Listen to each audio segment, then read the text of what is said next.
How many of you have seen an Air Force recruiter or a military recruiter in your school? A few of you, right? Okay. Well, I'm not here to, I may or may not be somewhat like those folks here. I'm not here to recruit you. I'm strictly here to offer you an opportunity and to talk to you a little bit about preparing yourself for the future. First thing you'll find out is Air Force recruiters, Air Force in itself, is a strong advocate of stay in school and graduate. Okay? How many, let me find out what I've got here. How many high school seniors do we have? Okay. How many juniors do we have? Okay, great. High school seniors, bottom line is really we're looking at, we're leading into, we're April now, right? So if you haven't prepared yourself for the future, it's almost too late, huh? How about juniors? You got a little bit more time to do some research, maybe take some classes you need to make yourself marketable later. Okay, so the first thing I'll tell you that to prepare yourself is to stay in school and graduate. The second thing I'm going to tell you is stay out of trouble, because if you get in any kind of trouble, that can certainly end your career opportunities later, can't it?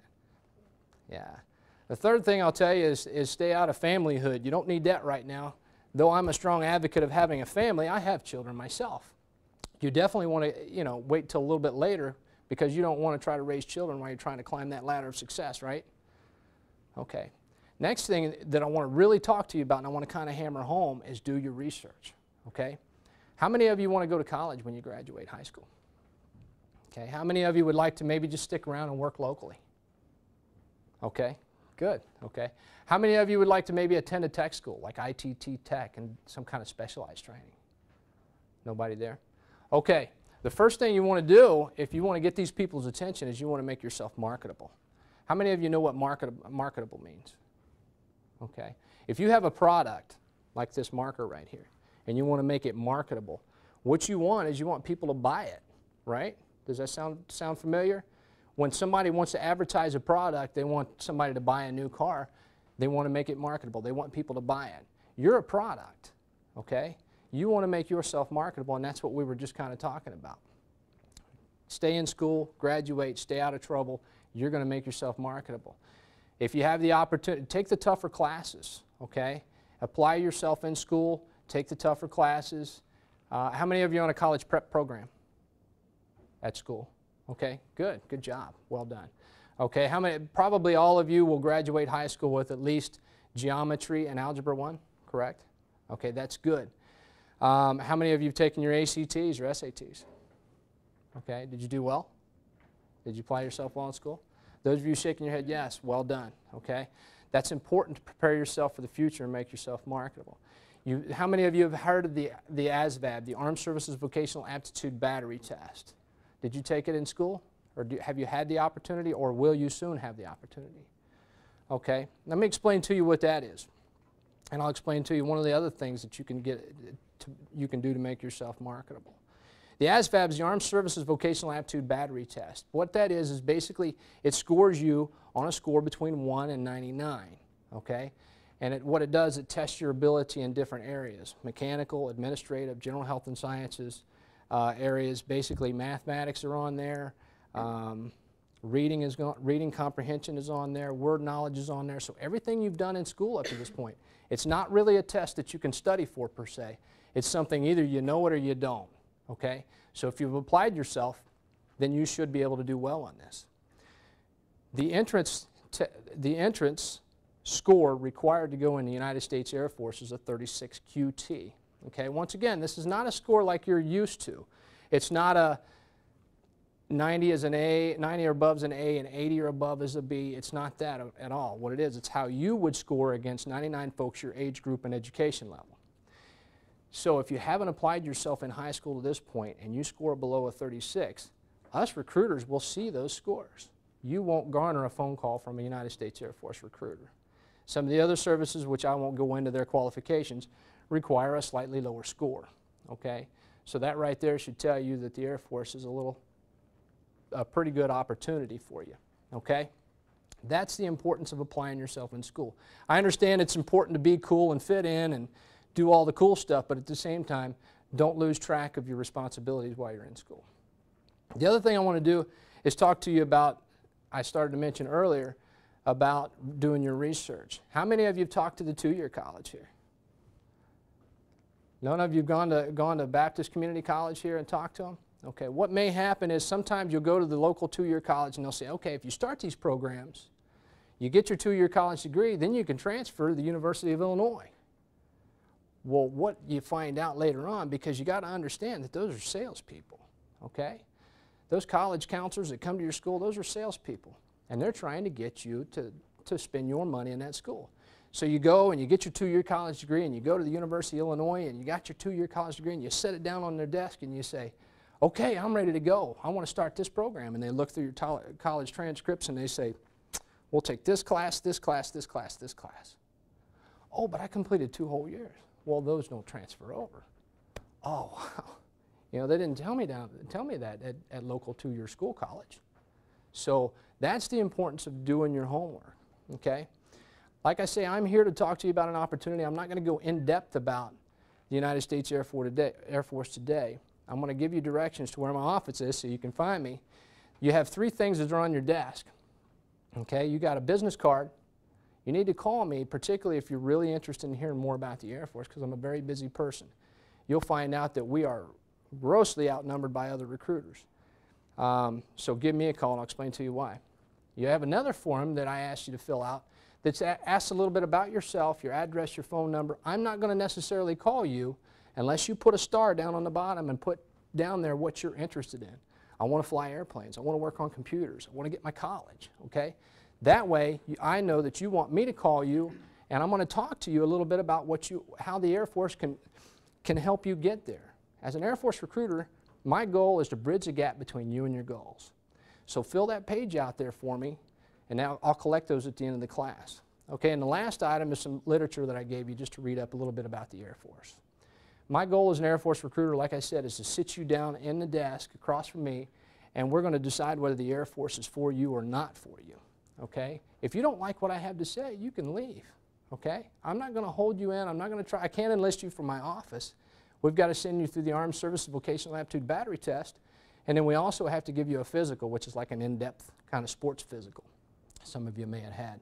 So it's a little bit more in-depth than just coming to my office and enlisting you that day. So those are the 3 things you have there. Please don't start filling them out yet. I'll tell you one a little bit later. Doing your research. The one thing I do want, how many of you maybe might consider the military? Great. Okay, here's what I'm going to ask you.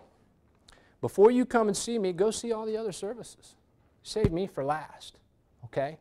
You're going to find out that you're going to have a little different personality, a little different opportunities at each one. But the one thing I want you to keep in mind is if somebody promises you anything, guarantees you anything, make sure that you have it in writing, okay? So that's the one promise I will guarantee you. If you come by my office, if I promise you, guarantee you anything, I'm going to show you in writing or I'm going to show you in pictures. I'm going to put you in the picture of how the Air Force can help you reach your goals in life. Fair enough? Okay, I got time for just one more little exercise here. Who's the ladies' man here? I'm going to show you some of the opportunities we have. Okay, what's his name? Chris. Chris? All right, I'm Ken. C-H-R-I-S? All right. All right. We are going to take our dates out for an evening. Okay, I'm going to show you little different opportunities that you can get while you're in the service. Okay. We're going to start out with dinner. Where would you take your girl? Outback? How about Outback Steakhouse? How much are we going to spend at Outback Steakhouse?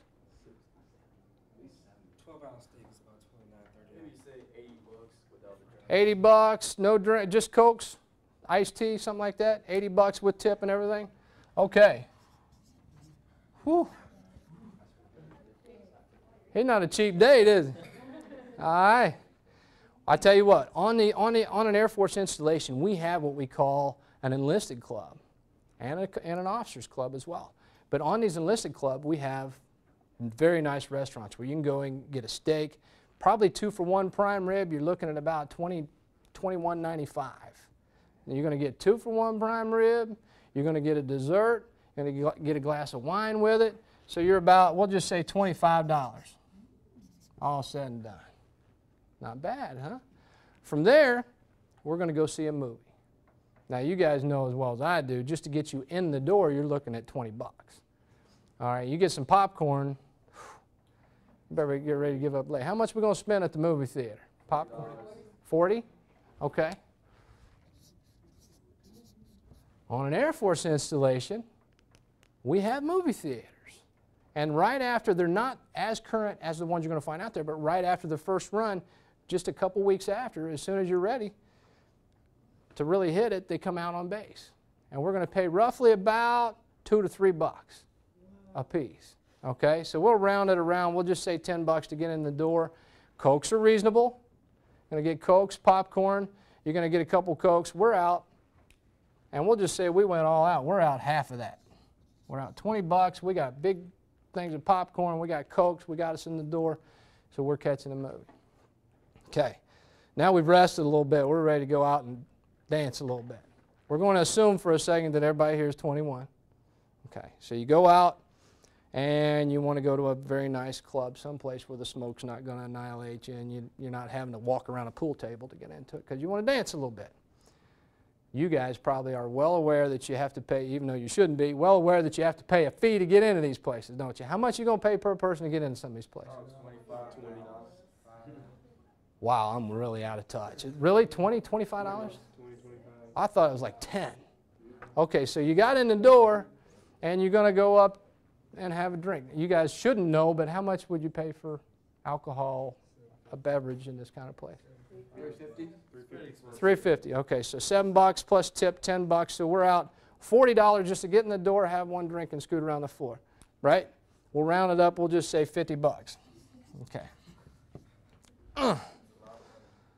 You ain't kidding. All right. On base, we're going to run back to the enlisted club because they have a type of venue like that where you can go in. Guess what we pay to get in? Nothing. How about that? We pay nothing to get in there. And then as far as like drinks and stuff like that, it's pretty reasonable.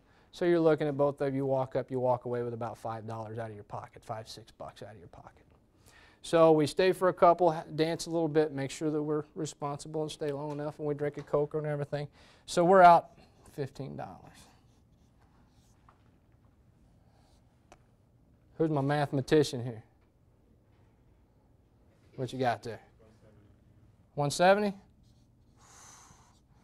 Now keep in mind earlier I had said that you guys, after working in the local economy, bringing home about $1,200 cash. Okay, after you pay for your rent, utilities, and all that stuff, you ended up with about $350. Rent, utilities, food, cable, all that. We come in and we're making roughly after taxes about $1,350. All right, depending on your rank and how long you've been in, pretty well. That's the pretty close to what you're coming in at. What's our total here? 60. All right. Now, Chris, while you're saving up more money, I'm gonna take your girl out because I only spent $60. All right. That's about all I've got for you guys. I've got the literature on there. If you guys would take the time to fill out those sheets for me, I'm going to collect those. If you guys are really interested in learning a little bit more about the Air Force, I'm really willing to sit down and talk with you. If you really want me to call you soon, make sure you put that star down there on the bottom of the sheet and put down there what you're interested in. So that way I know that you're interested in computers or you just want to get your college degree. You want to use the Air Force to maybe get you up in the air. You want to fly airplanes. Whatever you might want to do, put the star down there so I can catch that and give you a call and talk to you about what interests you. Fair enough? Yes. Thanks, guys.